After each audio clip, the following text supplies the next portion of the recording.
Officer David here to tell you about bad movies and beware of them. However, today's movie is not bad. Today's movie is the 1985 special Maniac Cop. This movie actually was well received when it came out, and it's become kind of a cult classic in many ways. For me, I like the second movie more than the first. And well, let's not go into the third movie. A, that's not in the 80s, it was 91. And B, oh god, that movie stunk. I mean, even the director chose to change his name in it because he didn't even want to work on the movie, but he was forced to by the production company who was withholding money from him to make a little movie that later became very, very big and very, very popular and actually launched the directing debut of, not debut, but it really launched Quentin Tarantino's career. That's right. They didn't give him the money because he didn't want to make the movie, and then they gave the money to Quentin Tarantino to make True Romance. And even the writer kind of quit halfway through, and they stole his script and wouldn't let him edit it. So we're not talking about the third movie, but just give you a bit of a background. If you want to see a really bad one, see the third one. But Maniac Cop 1 was really well done. It's dark, it's grimy, it's on the streets of New York. Same with the second one. Now, the first one is definitely more of like an avant-garde movie. It's a lot more depth to it. While the second one is a bit more action-packed, lots of pow, pow, pow, pow, pow, killing going on. The premise is pretty simple. There's a maniac cop going out there. That's the name of the movie, killing people.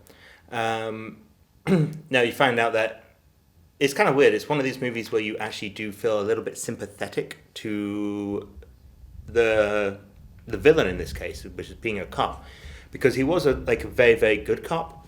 And what happened is he was cleaning up the streets too well, and one of the cases led up to like the mayor of New York, and they put basically a kibosh on him and framed him and set him up, where he was sent to prison to go stay with all the people he busted, who then he was attacked and presumed dead, but he didn't really die. Now he's coming back trying to get vengeance on all the people who put him there, but he's also killing a lot of innocent people as well, not just the people who put him there. So that kind of makes him a villain. It's not just a revenge movie. The first one is a bit more of an action suspense movie, while the second one is, more of a horror because, now he's meant to be dead, but he's not really dead. And well, that's the first one, but the second one is he is dead, but then he comes back, so technically he is a monster now. Second one has a really cool scene in it. Actually, it kind of reminds me of the Terminator, the whole police shooting part where the famous line "I'll be back." They kind of do that again, but with this guy instead. This movie's not fast paced, but there are some pretty cool death scenes, and it's well scripted. It's got some really good acting in. Definitely worth a watch if you haven't seen it. It's one of those movies that maybe you saw the video case or the poster many times. It's one of those movies that didn't quite make it as big as it should have. Like I said, it's actually a well-made movie. I just think it just got nestled in between a lot of other movies that were coming out at the time, so it never kind of made its fame. I think if it came out another time, it would have done really, really well, actually. And from what I understand, the making of rebooting it, of course, because they like to reboot everything. Hollywood, stop rebooting everything. But in this case, it could be worth it.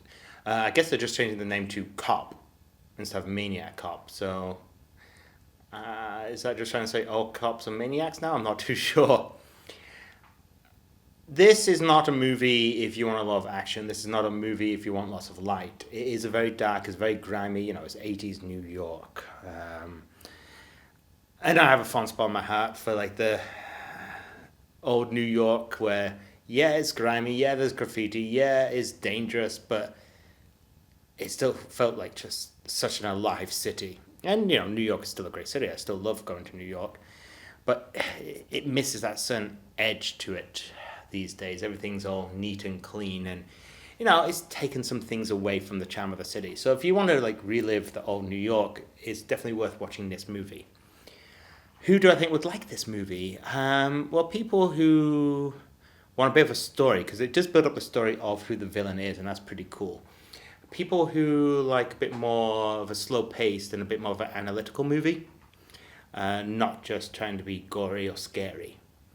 But either way, I'd say check out the first two and watch them in order because some of the characters from the first movie do make an appearance in the second movie.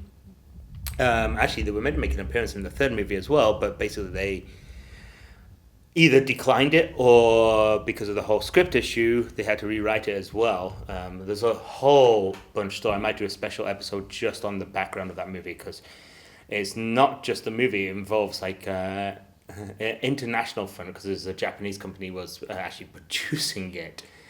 It's got a lot of history for the third movie. Maybe I'll do a special some other time. But I can't do it this Halloween because I said 80s and it just missed it because it is in the 90s, early 90s. Alright, so that's Maniac Cop. Now, I'm going to go clean up the streets. I'm going to go find my friend Robocop. Dead or alive, you're coming with me, creep.